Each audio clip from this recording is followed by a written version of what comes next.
வணக்கம் நேர்களே, ஸ்ரீ குபேரன் டிவி நேயர்கள் லட்சுமணன் அன்பு வணக்கங்கள். இப்போ நம்ம பார்க்க போகிறது வார ராசி பலன் 30ஆம் தேதியிலிருந்து 5ஆம் தேதி வரை எப்படி இருக்க போகுது பார்க்க போகிறோம். எப்போதுமே சொல்லுதாங்க லக்னத்துக்கு பாருங்க, ராசிக்கு பார்ப்பதோட லக்னத்துக்கு ரொம்ப பர்ஃபெக்டாக இருக்கும். உதாரணமாக ஒரு மகர லக்னம் விருச்சிக ராசி, நீங்கள் விருச்சிக ராசிக்கான பலன்களை பார்க்கறதோட மகர ராசிக்கான பலன்களை பார்க்கும்போது ரொம்ப பர்ஃபெக்டாக இருக்கும். முதல்ல வரது புது பலன்கள், அதுக்கப்புறம் பார்த்தீங்கன்னா தசாபுத்தி பலன்கள் வரும்.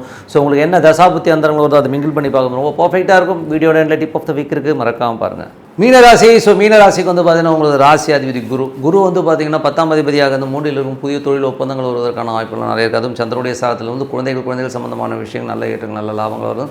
குழந்தைகளுடைய நடவடிக்கைகள் நிறைய சேஞ்சஸ், இதனால் நல்ல ஒரு சந்தோஷங்கள் வருவதற்கான வாய்ப்புகள் ரொம்ப சிறப்பாக இருக்குது. ஸோ அது நல்ல விஷயங்கள் தான். அதுக்கப்புறம் பார்த்தீங்கன்னா உங்களது அது வந்து குரு தசாபுத்தி அந்தரங்கள் நடக்கிறவங்க ரொம்ப சிறப்பாக இருங்க. ஏன்னா வந்து குரு வந்து 3லிருந்து அது தொழில் ரீதியான விஷயங்கள் நல்ல ஏற்றங்கள், நல்ல லாபங்களை கொடுத்துரும். அது எந்த வித மாற்றம் இல்லை. அதுவும் சந்திரனுடைய சாரத்தில் இருக்கும்போது குழந்தைகளாக வந்து நல்ல சந்தோஷங்கள் வருவதற்கான வாய்ப்பிலே கண்டிப்பாக கொடுக்குதுங்க. பட் இருந்தாலும் 5ஆம் இடத்துல செவ்வாய் இருக்கிறது சில நேரங்களில் குழந்தைகளோட நடவடிக்கை மனக்காயங்களையும் ஏற்படுத்தும். ஏன்னா யாருக்கெல்லாம் அந்த செவ்வாய் தசாபுத்தி அந்தரம் நடக்குதோ அவங்களுக்கு வந்து அந்த மனக்காயங்களை கண்டிப்பாக ஏற்படுத்தும். அதனால் கொஞ்சம் கேர்ஃபுல்லாகவும் இருந்துக்கணும். அதுக்கப்புறம் பார்க்கும்போது உங்களது 2 மற்றும் 9ஆம் அதிபதியான செவ்வாய், ஸோ 2 மற்றும் 9ஆம் அதிபதியான செவ்வாய் வந்து பார்த்திங்கன்னா உங்களுக்கு வந்து என்ன மாதிரி விஷயங்களே பண்ணோம் அப்படின்னும்போது குடும்பத்தில் வந்து தேவையில்லாத ஒரு வாக்குவாதங்கள், குழந்தைகளுக்காக வந்து ஒரு மனக்காயங்கள் ஏற்படுறதுக்கான வாய்ப்புகள் நிறைய இருக்குது. அது மட்டும் இல்லை, வெளிநாடு வெளியூரில் இருக்கவங்களுக்கு வந்து ஒரு சின்னதாக ஒரு ஸ்ட்ரெஸ் பில்டப் ஆகும் குடும்பத்தில். ஸோ அதனால் ஒரு ப்ரெஷர்ஸ் வர்றதுக்கான வாய்ப்பு, சின்ன மனக்காயங்கள், அவமானங்கள் ஏற்படுறதுனால கொஞ்சம் பார்த்து நடந்துக்கணும். வெளியூர் பிரயாணங்களை போகவும் ரொம்ப கவனமாக இருக்கிறது ரொம்ப ரொம்ப அவசியம். ஓகேங்களா. ஸோ அதுக்கப்புறம் பார்க்கும்போது உங்களுக்கு வந்து 3 மற்றும் 8ஆம் அதிபதியான சுக்கரன், அதுவும் வந்து பார்த்திங்கன்னா உங்களுக்கு 12ல் இருக்கும்போது தேவையில்லாத ஒரு மன உளைச்சல், பிரயாணங்களால் ஒரு மன உளைச்சல் வரதுக்கான வாய்ப்புலாம் ரொம்ப கேர்ஃபுல்லாக இருக்கணும். அதுவும் சுக்கரன் செவ்வாயோடைய சாதத்தில் இருக்கும்போது தேவையில்லாத ஏதோ நினச்சிக்கிட்டு நைட்டு தூங்காமல் இருக்கிறதெல்லாம் வந்து விட்டுருங்க.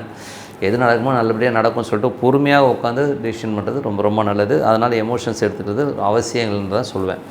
அதுக்கப்புறம் பார்க்கும்போது உங்களுக்கு 4ஆம் அதிபதி மற்றும் 7ஆம் அதிபதியான புதன். ஸோ 4, 7ஆம் அதிபதியான புதன் வந்து பார்த்திங்கன்னா உங்களுக்கு வந்து 9ல் இருக்கும்போது தாயார் மற்றும் மனைவி சார்ந்த உறவுகளில் வந்து கொஞ்சம் பிரயாணங்கள் ஏற்படுறதுக்கான வாய்ப்புகள், அலைச்சல்கள் ஏற்படுறதுக்கான வாய்ப்புகள் நிறைய இருக்கும். ஸோ கொஞ்சம் அலைச்சல் தான் எல்லாமே சிறப்பான பலன்களை கண்டிப்பாக கொடுத்துருங்க.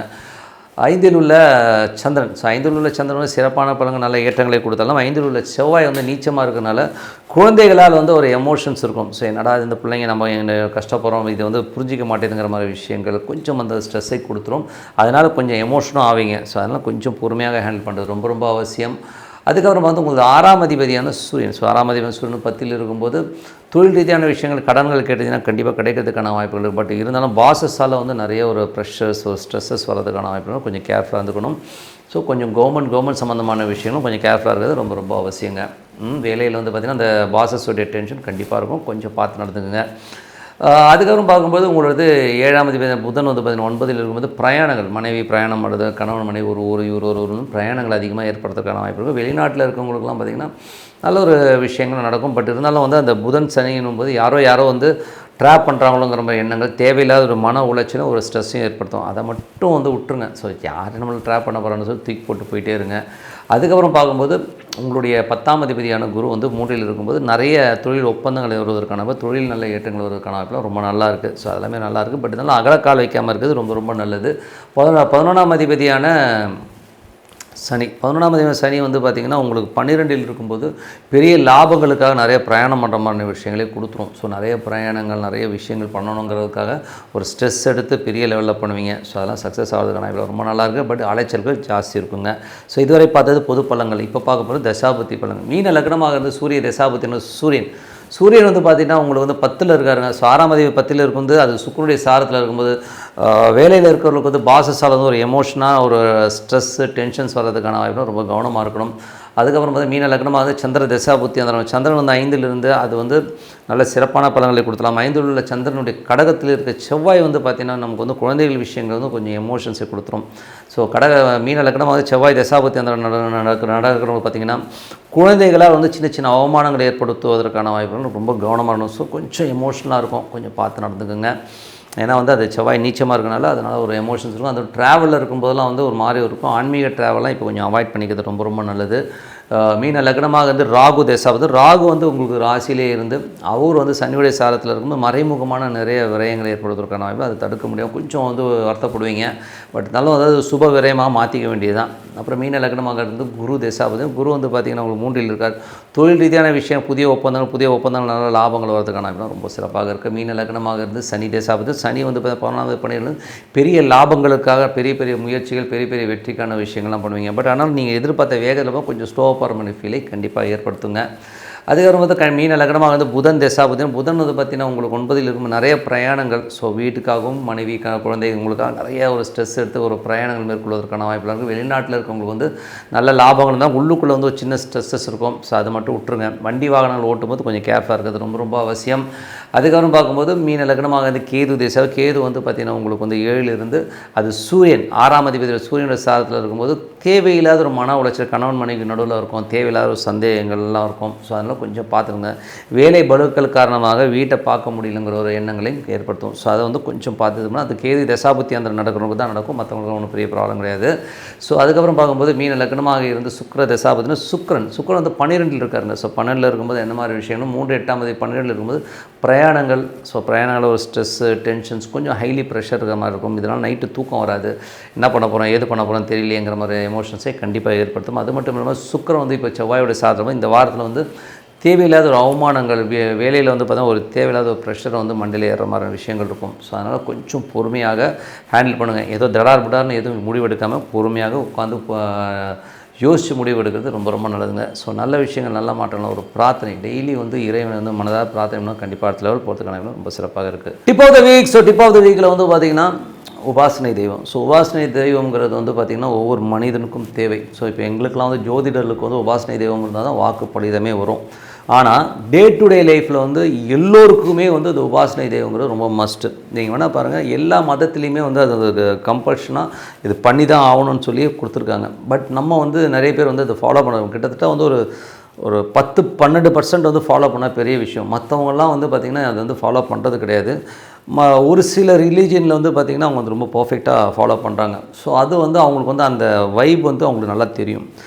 ஏன் உபாசனை நமக்குன்னு ஒரு தெய்வம் வேணும்னா, எப்படி 3 வேளை சாப்பாடு முக்கியமோ அது மாதிரி இறை வழிபாடு ரொம்ப ரொம்ப முக்கியம். ஏன்னா வந்து இறைவனை வந்து நமக்குள்ளே கொண்டு வரணும். ஏன்னா வந்து ஒரு 2 மணி நேரம் 3 மணி நேரம் படம் பார்க்குறோம், சீரியல் பார்க்குறோம், எதுக்கோ ஸ்பெண்ட் பண்ணுறோம், அரட்டை அடிக்கிறோம். பட் இறைவனை வழிபாடு பண்ணோன்னா அதுக்கு டைம் இல்லைன்னு சொல்கிறோம். ஸோ இது எவ்வளோ மட்டமான ஒரு விஷயம் இல்லையா? ஸோ நமக்கு வந்து இயக்கமே இறைவன் தான். ஸோ இறைவன் வந்து எப்படி வழிபாடு பண்ணால் உங்களுக்கு ரொம்ப பிடிச்ச தெய்வம் என்னவோ, இப்போ எங்களுக்கு ஜாதக ரீதியாக பார்த்தா உங்கள் கட்டத்தில் வந்து எது ஹையஸ்ட் டிகிரியோ அதுதான் வந்து உங்கள் உபாசனை தெய்வம்னு நாங்கள் சொல்லுவோம்.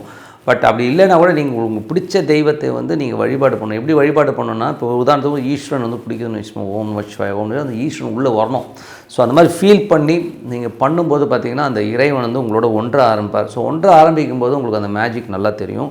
இதில் வந்து பார்த்திங்கன்னா நிறைய பேர் கேட்குறது என்னென்னா, ஒரு சாமியை கும்பிட்டா உடனே எனக்கு ரிசல்ட் வந்துடுமா, உடனே எனக்கு பணம் கொட்டிடுமா, அப்படியே இந்த 4 பக்கத்துலேருந்து பணம் கொட்டு பார்த்தா எல்லாருமே கேட்குறாங்க. ஸோ பணங்கிறது வந்து ஒரு கருவி சாமி, அது வந்து ரொம்ப ஒரு சின்ன ஒரு விஷயம் தான் அது, ஓகேங்களா? ஸோ பணத்தை விட பெரிய விஷயம் நிறைய இருக்குது. ஸோ நமக்கு நிம்மதி தேவை, சந்தோஷம் தேவை, ஓகேங்களா, நல்ல ஆரோக்கியம் தேவை, இதெல்லாம் ரொம்ப முக்கியம். ஸோ நீங்கள் ப்ரேயரில் வந்து பார்த்திங்கன்னா எனக்கு சந்தோஷமாக இருக்கணும் மட்டும் கொடுங்க, ஆட்டோமேட்டிக்காக நீங்கள் சந்தோஷமாக இருக்கிற அத்தனை விஷயம் வந்து சூப்பராக நடக்க ஆரம்பிக்கும். ஸோ அது வந்து ப்ரேயரில் மட்டும்தான் கிடைக்கும். ஸோ நீங்கள் வந்து உணரணும், மன ரீதியாக உட்காந்து டெய்லி வந்து அதை ப்ராக்டிஸ் பண்ணால் தான் வரும். இமீடியட்டாக வந்து ஒரே நாளில் வந்து நான் வந்து 1 வாரம் சாமி கும்பிட்டேன், எனக்கு சாமி ஒன்றும் கொடுக்கல அப்படின்னு நினச்சிங்கன்னா அது ரொம்ப தப்பு. கிட்டத்தட்ட வந்து ஒரு 6 மாதம் கண்டினியூவாக பண்ணி பாருங்கள். அந்த டைமில் கரெக்டாக வந்து விடியகாலம் 5 மணி 4:30 மணிக்கு எழுந்துச்சு அந்த தெய்வத்தை உபாசனை பண்ணி பாருங்கள். அந்த தெய்வம் பேசலான்னு எனக்கு கேளுங்க, பேசும், அருமையாக பேசும். எப்படி தெரியுங்களா, ஒரு இண்டிகேஷன்ஸ்லேயே வரும். ஸோ நான்லாம் வந்து இந்த ப்ரொஃபஷன் வந்து பார்த்திங்கன்னா நான் பேஷனேட்டாக வந்து அஸ்ட்ராலஜி வந்து சின்ன வயசுலேருந்தே பழகினாலும் இதை நான் ப்ரொஃபஷனாக எடுப்பேன் நான் நினச்சி கூட பார்த்ததில்ல. பட் ஒரு காலகட்டத்தில் வந்து பார்த்தீங்கன்னா ஒரு பிஸ்னஸில் வந்து சின்ன சர்க்கிளுக்கு அப்புறம் நான் என்ன எடுக்கலான்னு போது எனக்கு டிவிலேருந்து நிமித்தம் வந்தது.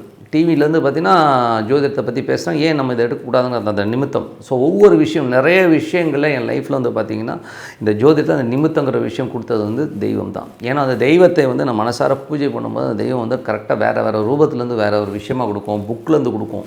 அதனால் நீங்கள் ப்ராக்டிஸ் பண்ணுங்கள். ப்ராக்டிஸ் பண்ணும்போது அந்த மேஜிக் நல்லா தெரியும். அதுக்கு வந்து ஒரு பர்டிகுலர் டைமில் அந்த டைமை கரெக்டாக ஒதுக்கிடணும். உதாரணமாக சொல்லணும்னா என்னால் வந்து காலைலலாம் எந்திரிக்க முடியாதுன்னா சாயங்காலம் எத்தனை மணிக்கு, 8 மணி 9 மணி 10 மணி 11 மணி பரவாயில்ல, எந்த காலகட்டமாக இருந்தாலும் அந்த 11 மணினா 11 மணிக்கு ஷார்ப்பாக உட்காந்து அந்த மெடிடேஷன் சாண்டிங்கை பண்ணுங்கள். ஒரு 15 நிமிஷம் 20 நிமிஷம் வந்து இறைவனுக்காக ஒதுக்கலைன்னா நம்மளாம் என்ன மனுஷங்க யோசிச்சு பாருங்கள்.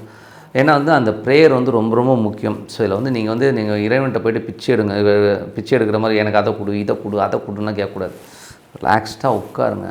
ஒன்று வருஷம் இறைவனை முதல்ல ஃபீல் பண்ணுங்கள். ஃபீல் பண்ணி இறைவன் உள்ளே இருக்கிறார் அப்படின்னு நினச்சிட்டிங்கனாலே கண்டிப்பாக அடுத்த லெவலுக்கு வந்து ஒரு டோர்ஸ் ஓப்பன் ஆக ஆரம்பிக்கும். அதனால் உபாசனை தெய்வம் ஒவ்வொரு மனிதனுக்கும் ரொம்ப முக்கியம். ஸோ வாழ்க்கையில் வந்து எல்லோரும் கடைபிடிங்க. இது வந்து சும்மா ஜஸ்ட் லைக் தட் விட்டுட்டு போயிடாதீங்க. நீங்கள் பண்ணி பாருங்கள். அதுக்கப்புறம் பாருங்கள் என்னென்ன மேஜிக் நடக்குதுன்னு உங்களுக்கே தெரியும். சொல்லிட்டு உங்களிடம் விடைபெறுவது உங்கள் லக்ஷ்மி நாராயணன். எல்லோருக்கும் புத்தாண்டு வாழ்த்துக்கள். ஸ்ரீ குபேரன் டிவியை பார்த்தமைக்கு நன்றிகள். மேலும் இது போன்ற தகவல்களை தெரிந்து கொள்ள ஸ்ரீ குபேரன் டிவியை சப்ஸ்கிரைப் செய்யுங்கள். மறக்காமல் பெல் ஐக்கானை கிளிக் செய்யுங்கள்.